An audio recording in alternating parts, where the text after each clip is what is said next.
Since October 7th, all of us have been in awe at the self-sacrifice of the many soldiers who are standing at the front lines, defending our homeland, defending the Jewish people.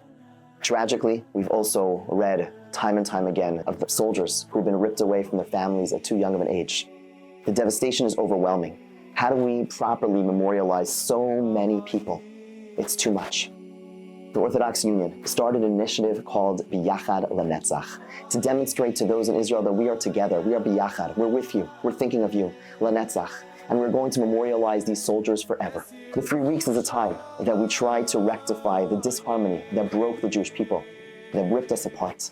And so specifically during this time, we're going to be reaching out to different shuls, to different leaders of the shuls to find out from them what they did, how they connected to their soldier, how they brought more unity to the Jewish people, and how they're bringing comfort to the family of their bereaved soldier. Welcome back, everyone. I'm here with Devora Sa'adon. It's an honor. It's really an honor to have you here.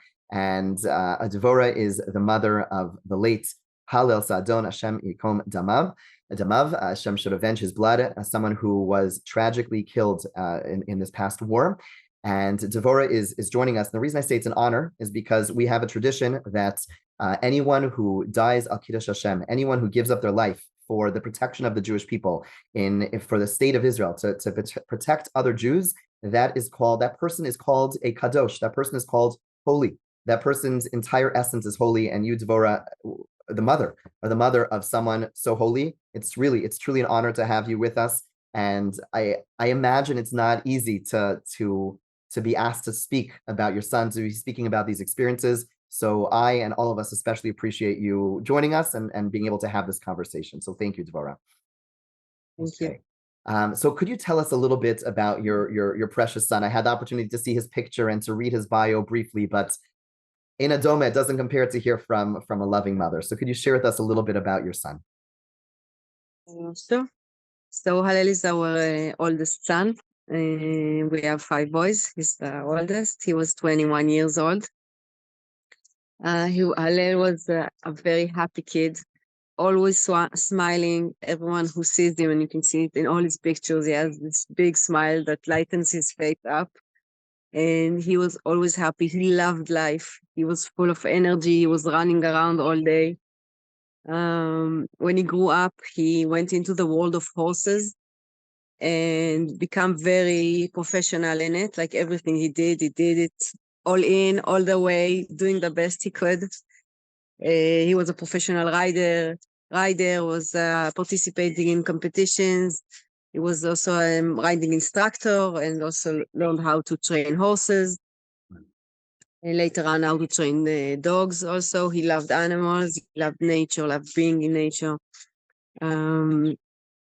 He before the army, he did 1 year of volunteering in a farm in the Jordan Valley, where he was a shepherd for a whole year, 5 a.m. every morning, out with in the mountains with 300 sheep, on his horse, with his dogs. And he was very, very happy. He worked very hard, but was very happy. He said, "I'm living the dream." Don't think lots of 20 years old can say that. Kids can say that. What drove him to become a shepherd? Like, what was it about shepherding that he wanted to get involved? So he loved animals very much, and he loves nature, and he loved being in nature, living in nature.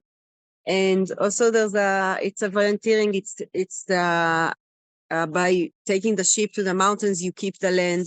You watch the land of Israel, so it's together. You get to think. He got the animals in nature, and he was doing something very important. So he took both his loves and passions and his ideals and merged them together.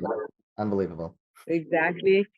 He was like a real cowboy in his heart. He loved everything about it. Then he went into the army, and also there he was very professional. He was the most professional soldier in his team. He also went he was in Nachal brigade, in a special unit in Nachal brigade, which is called Orev Nachal. And all his friends and his commanders said he was the most professional soldier in the team. Always first, always doing his best. His job in the team was to be first with the commander, being the right hand of the commander, running first. And that's what he did also on October 7th, when the base, Sufa outpost, where they were for Shabbat, was attacked. He ran out first, and when was a point that everyone had no choice but to get into the safe space, because they were shooting from everywhere and grenades and everything. So he decided not to go in, but to be outside, protecting the entrance, but protecting his friends. And he was there until he was killed. And like all his friends said, it was a very typical decisions for him. It was obvious that's what he'd do, because his friends were everything for him, and he was doing everything the best he could, and that's what he did. Unbelievable. Unbelievable. You know, our greatest leader, of course, as you know, is Moshe Rabbeinu. He was a shepherd, and we saw, Yes. you know, through his care for the animals, we saw his greatness, and he wanted to give up everything for the sake of others. And it's really Hallel literally walking in those amazing footsteps to be able to have that level of self-sacrifice to look out for others is just is tremendous. It's tremendous. Wow. Tremendous, but also kind of comforting to know that he went doing what he believed in, doing what he wanted to do, doing the best he could do, and I'm sure he would do it again. Right. And we're very proud of him. Your pride comes forth, and it's very appropriate. So it seems like an exceptional man who was taken from us at way too young of an age. Yeah. So I'm going to fast forward a little bit, because obviously I cannot begin to imagine the grieving months, the difficult time that it's been.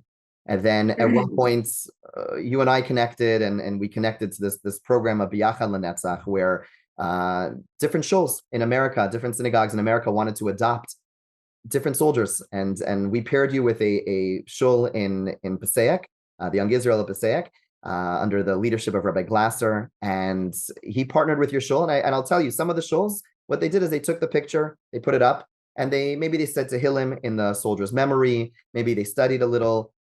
My understanding is Rabbi Glasser did a little bit more than that, and I'm curious if you could share with us what he did and the connection that you developed with him, if you don't mind. Sure.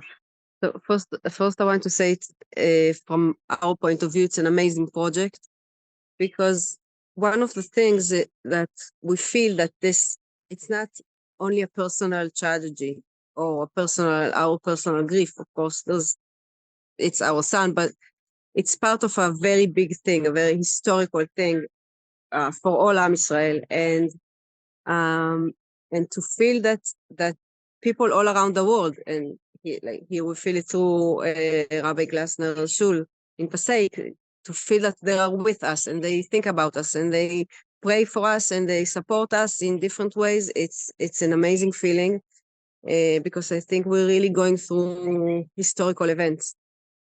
And yes, thank you. Before you even share with us what he did, that was exactly what drove us to do this, because you know the name of the project Biyachad, we feel together, we feel silly. I'll be honest, we feel silly. We're here in America, it's comfortable. You know, we're facing a little bit of anti-Semitism. It's not good, but it's here you have the self-sacrifice of the young children who are going and fighting on our behalf and protecting our land and doing all this, and we feel so connected to you. And how do we let you know that? You know, we look at the numbers, hundreds and hundreds, and there's lives, individual lives. We just heard just a little bit of Hallel. I'm sure you could go on for hours. I told you it's a short interview. I'm sure you go on for hours. It sounds like an incredible individual. And the idea is to for all of us to demonstrate to each other how connected we feel and how much we recognize that each individual, yes, like you said, it's a historic moment, and each one of those precious lives, we're part of this history, and we feel connected to him and to you. And so that's exactly what drove it. So I'm glad that resonated with you.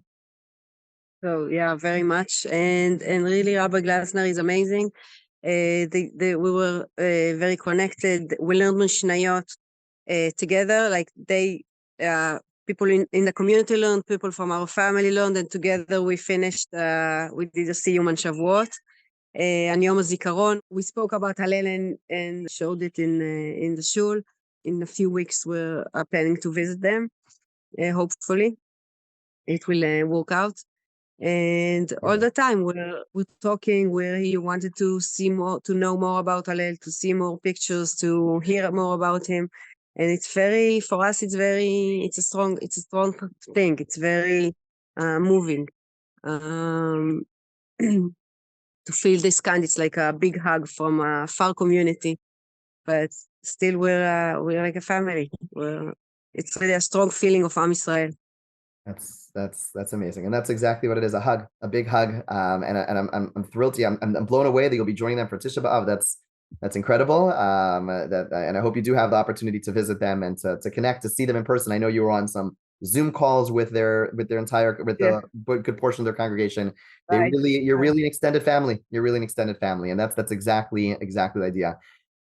I thank you. I thank you so much for taking the time and just sharing with us just a little bit of Hallel and the connection that Rabbi Glasser and his entire shul has been able to make with you, and to demonstrate to you that we really are a family. We're thinking of you. And I just hope that many others are able to follow in his footsteps, to let every single family know that we're thinking of them. And we cannot begin to imagine what you're going through. And we just hope and pray that I know you're doing some very special work in Hallel's memory. We hope that is seen with a lot of success. And I know they're continuing to learn and to pray in Hallel's memory. And it's just given aliyah to his neshama, an elevation to his soul, and just a lot of comforts to you and to his family. Thank you so much. I really appreciate you taking the time to join us this morning. Thank you. Thank you very much. Thank you. Have a nice day.